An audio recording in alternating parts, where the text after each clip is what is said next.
Force due to continuous charge distribution means that कि एक line charge, surface charge और volume charge किसी दूसरे चार्ज पे कितना फोर्स इफेक्ट करेगी, कितना फोर्स डालेगी। दैट इज, अगर हम पहला वाला केस देखेंगे that is force due to line charge distribution. यहां पे मैंने एक लाइन ली है दैट इज एल, उस पे चार्ज क्या है क्यू, उस पे मैंने पोजीशन वेक्टर लिया है आर आई। आर आई मैंने क्यों लिया, आर आई मीन्स आई के अलग अलग वैल्यू है 1 2 3 4 5, बिकॉज यहां पे एक चार्ज नहीं है। Here on line there are so many charges. It's look में let R naught be the position vector of Q naught and Ri be the position vector of small element of length dl. Total length क्या है L, इसमें मैंने एक small part लिया that is उसकी length क्या है डेल्टा L और dl, ठीक है। उस पे चार्ज क्या है dq, इस पे चार्ज क्या है dq, एंड यहां से dl से मैंने एक डिस्प्लेसमेंट वेक्टर डाला है किस पे Q नॉट पे, उसका पोजीशन वेक्टर दैट उसका displacement vector that is R vector, ठीक है। अब ये according to Coulomb's law, according to Coulomb's law,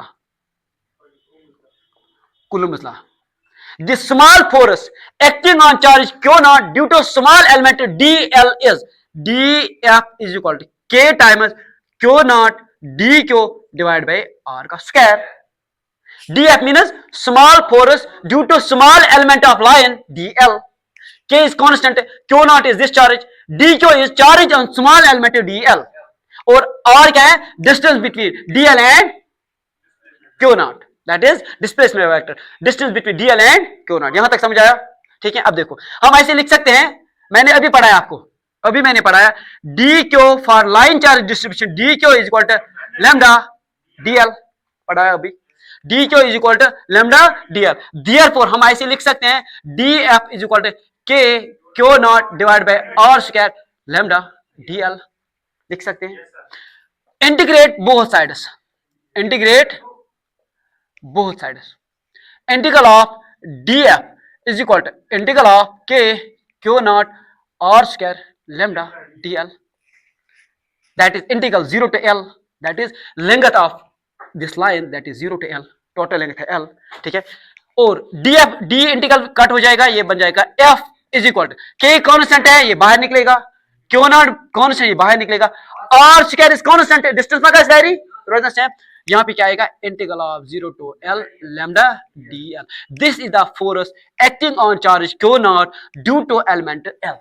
similarly यहां पे Q नॉट चार्ज है, इसका जो पोजीशन वेक्टर है R नॉट, और यहां पे मैंने एक एरिया लिया है सरफेस एरिया, इसका एरिया A है, इसमें से मैंने एक स्मॉल पीस लिया है उसका एरिया है DA, ठीक है। और इस DA का पोजीशन वेक्टर है RI, from DA we drop displacement vector R upon Q naught, ठीक है। अब देखो according to Coulomb's law, according to Coulomb's law, the small force acting on Q naught due to small surface area dA having charge dq is given by df is equal to K times Q naught dq divided by R का square, ठीक है। अभी मैंने पढ़ाया आपको जब surface area है at that way time dq किसके बराबर है सिग्मा ds, ठीक है। अगर एरिया लेंगे dA, ठीक है, df is equal to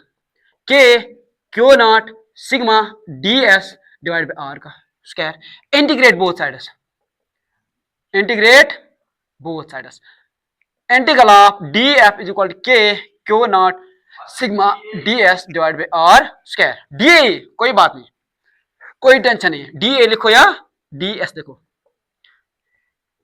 s को सरफेस a को एरिया, ठीक है, surface area, that is f is equal to K Q naught sorry integral, ठीक है, दिस इज 0 टू A, ठीक है, 0 टू F, that's F is equal to K Q naught divide by R square integral of 0 टू A sigma dA। This is the force और formula which we can use to find the force on charge Q naught due to surface element dA or due to area A, ठीक है। Similarly we have a body in 3D that is have containing volume V, and we have small element of volume dV and charge dQ. Let Ri be the position vector of volume element dV and R naught be the position vector of charge Q naught, ठीक है। इसके बाद मैंने displacement vector डाला है from dV upon Q No, that is R vector. ठीक है. According to Coulomb's law, the force acting on charge Q naught due to volume element dV is given by K Q naught dQ divided by R का square.